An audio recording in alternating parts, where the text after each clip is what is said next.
Hi there, welcome to the Cloud Security Podcast by Google. Thanks for joining us today. Your hosts here are myself, Timothy Peacock, the Senior Product Manager for Threat Detection here at Google Cloud, and Anton Chuvakin, a Reformed Analyst and Senior Staff in Google Cloud's Office of the CISO. You can find and subscribe to this podcast wherever you get your podcasts, as well as at our website, cloud.withgoogle.com/cloudsecurity/podcast. If you enjoy our content and want it delivered to you piping hot every Monday, please do hit that subscribe button. You can follow the show and argue with your hosts on Twitter as well, twitter.com/cloudsecpodcast. Finally, you can also now find us at cloud.google.com/podcasts. We've been added to the official Google Cloud podcast page. And listeners, well, maybe you would believe it, but I have to say, you wouldn't believe the process of getting us there. Anton, we're talking about threat hunting today. This is a fun one. This is a fun one, and I feel like maybe we are a couple of years late addressing the hunting topic. But no, we're in the far side of the hype cycle. We've passed the trough, right? No, I feel like hunting, if you made me think of hype cycles, I think hunting is still falling into the trough. I don't think it has. Oh, no. Oh, it's so sad. I feel like we are falling off the peak because more people realize that hunting is not just searching for indicators, and then they get upset, and then they go complain to their vendors. So I feel like we are still falling into the ditch on the hype cycle. Got it. I certainly bring a bit of skepticism to this episode when it comes to what is hunting and what's its value for most organizations. And I wish we'd had more time to get into that, actually. I think that would have been fun. With that in mind, let's get to our guest. And with that, listeners, I'm delighted to introduce today's guest. Today, we are joined by John Stoner, a principal security strategist here at Google Cloud. Anton, you have the privilege of asking the first question today. Yes, and I am jumping in my chair because I really want to ask pretty much everybody that question. Like people you meet on the street, everyone, or just everyone on the podcast? Everyone on the who actually ever opined on the topic of threat hunting. Okay, good. Because whenever I hear somebody say threat hunting, I want to say, stop. Can you please define it for me? Because the term has been corrupted by the industry a lot.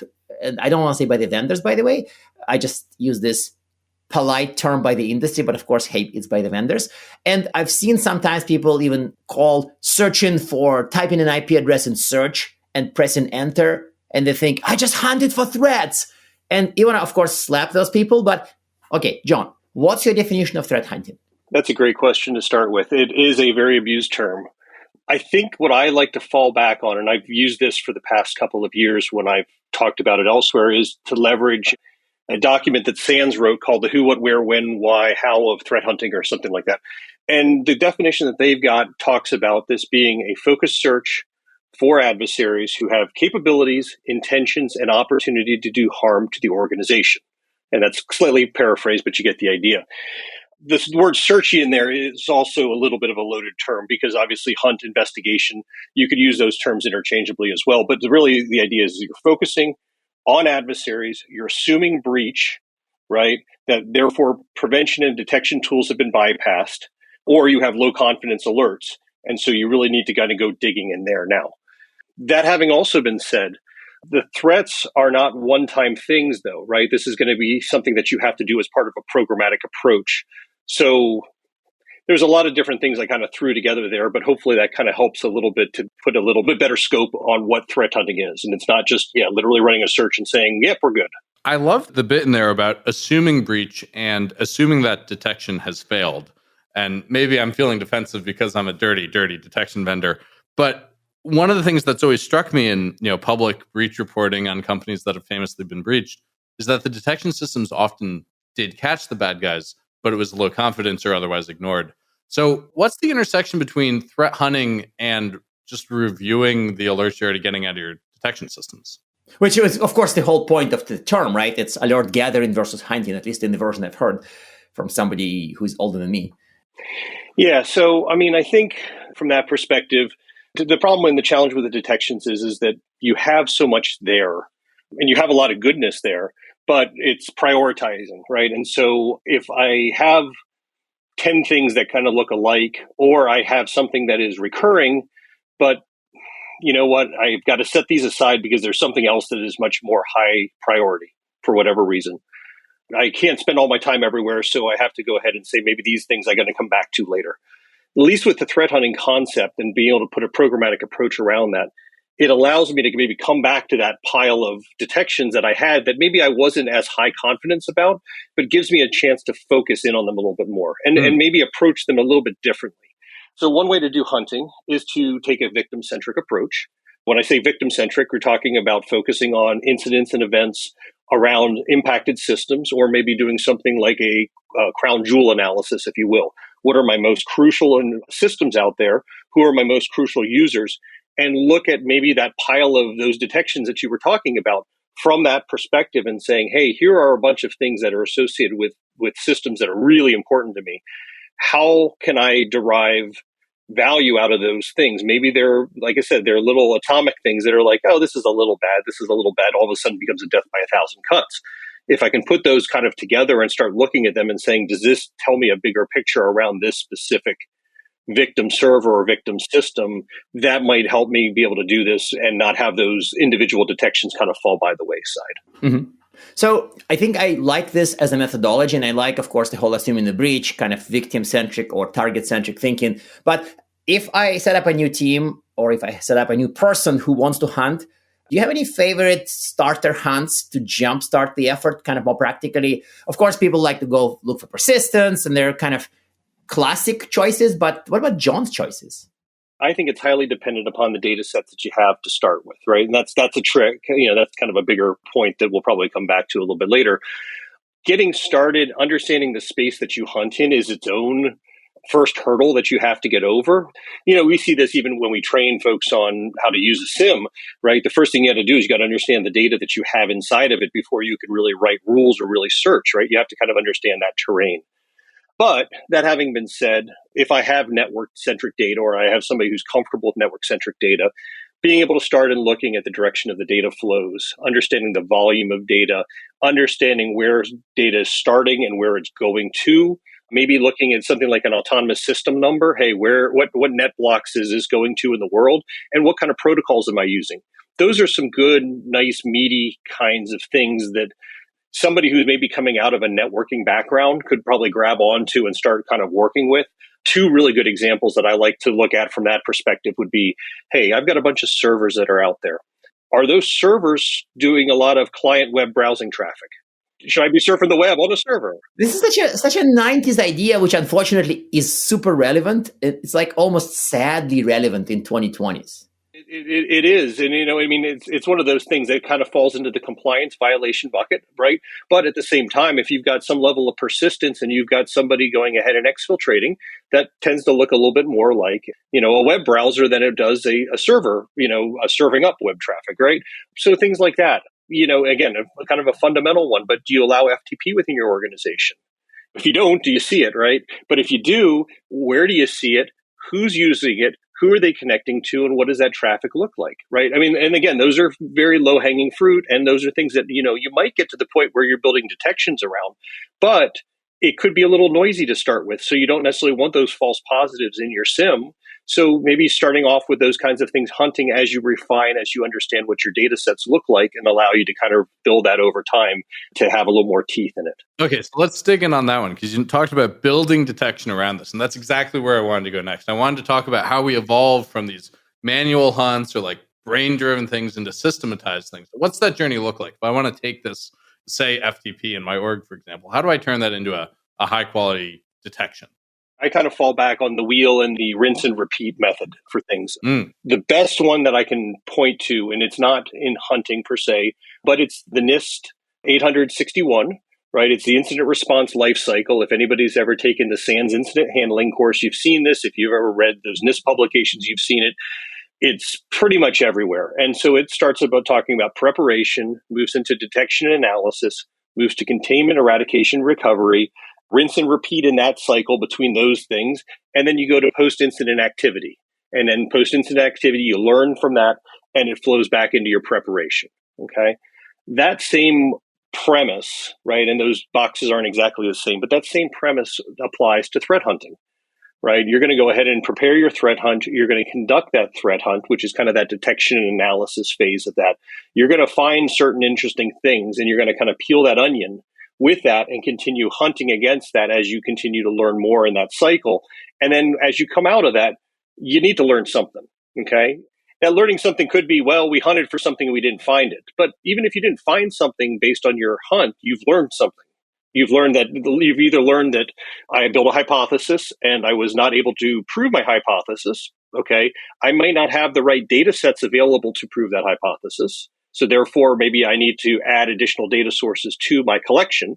Or maybe I do have the right data sources, but I'm not auditing or logging the correct things to be able to answer the question that I'm trying to answer.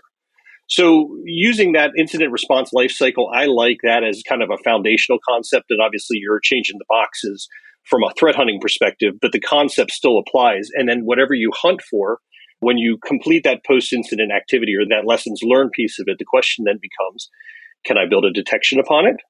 Is that detection going to be high fidelity? If it is not high fidelity, that's okay. You can have what I would refer to as hunting queries, right? Hunting rules. That would be something that maybe I wouldn't go ahead and generate an alert for in my incident queue, but I'd have those things available to me to be able to start hunting and kind of going, oh, okay, yeah, I got a couple nuggets here. Maybe that allows me to focus on a couple of specific assets, on a couple of specific identities to hunt further. But you definitely want to learn things from your hunt.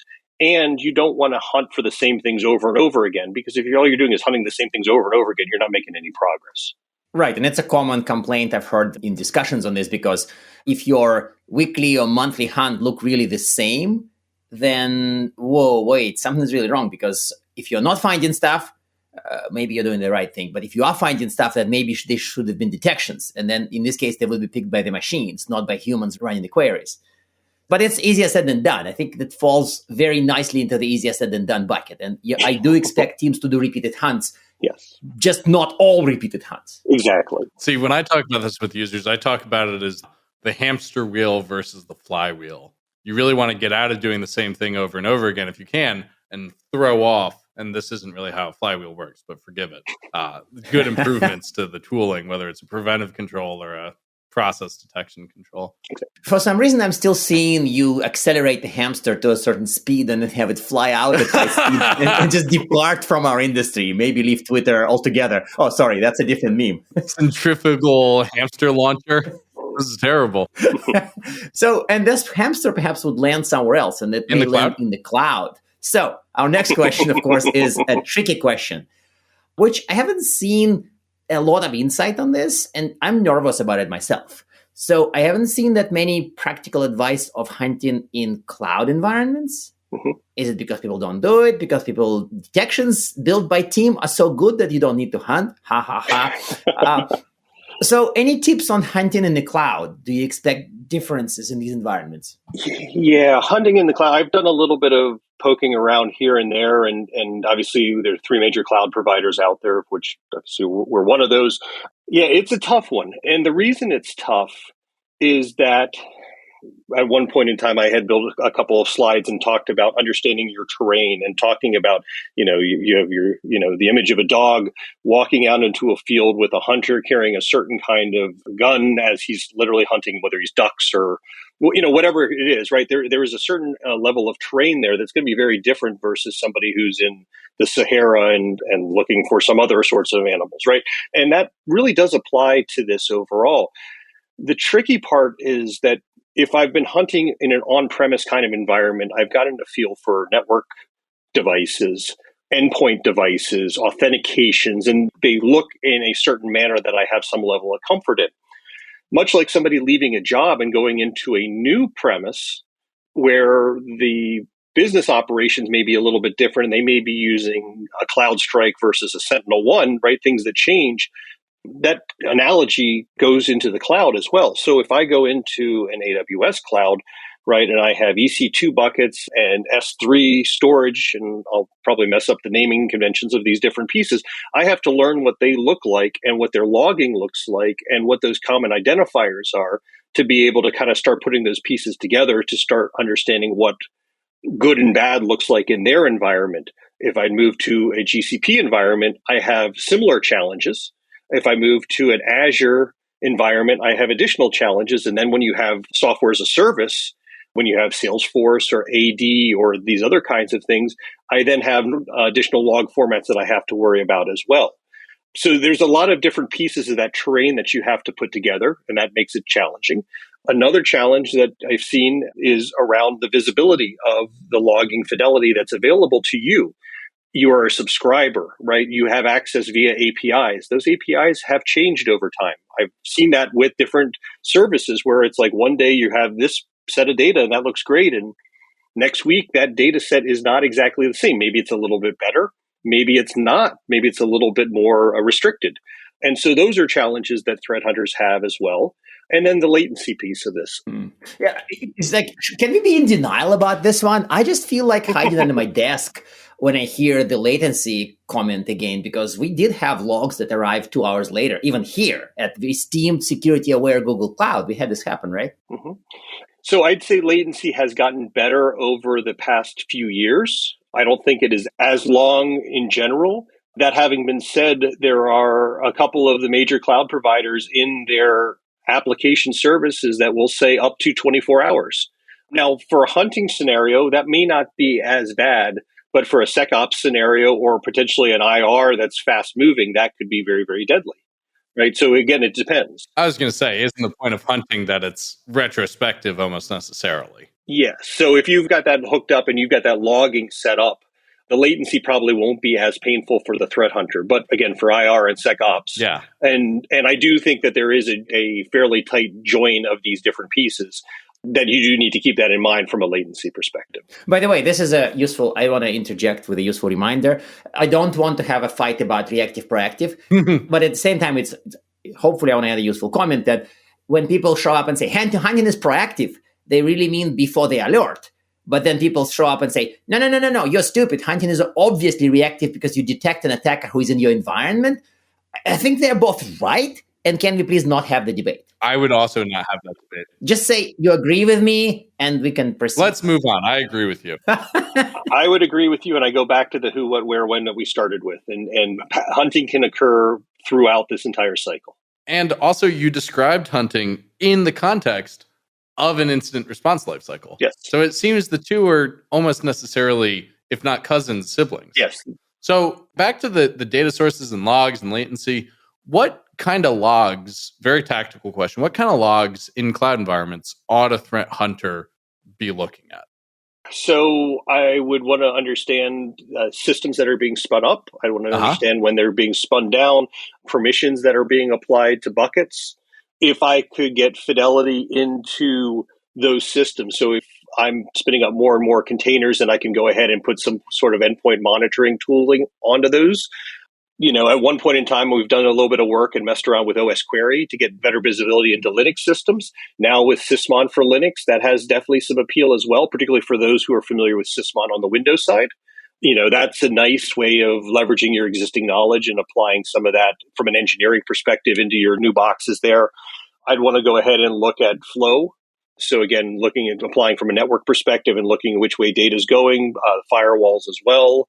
So there's a number of those pieces. When you start getting into like managed SaaS and Azure Active Directory, then there's a whole world of additional auditing controls that you want to look for at the application layer. And then at the database, having started off in my career in databases, being able to turn on a SQL audit or something like that I can look at the actual queries that are happening. Getting down into that level would be appealing to understand who is accessing my data and in what manner. You should probably write a guide about how to hunt in GCP. I'm just realizing, and of course, I'm going to figure out who to volunteer for this task. Hey, but I think it's going to be a useful resource to write a guide on how to hunt in GCP, right? You know what I love about this answer? Not only did you just come up with more work for somebody to do at the company, you also listed basically all the logs that my streaming detection service looks at today. So that's great. I love that. You're welcome.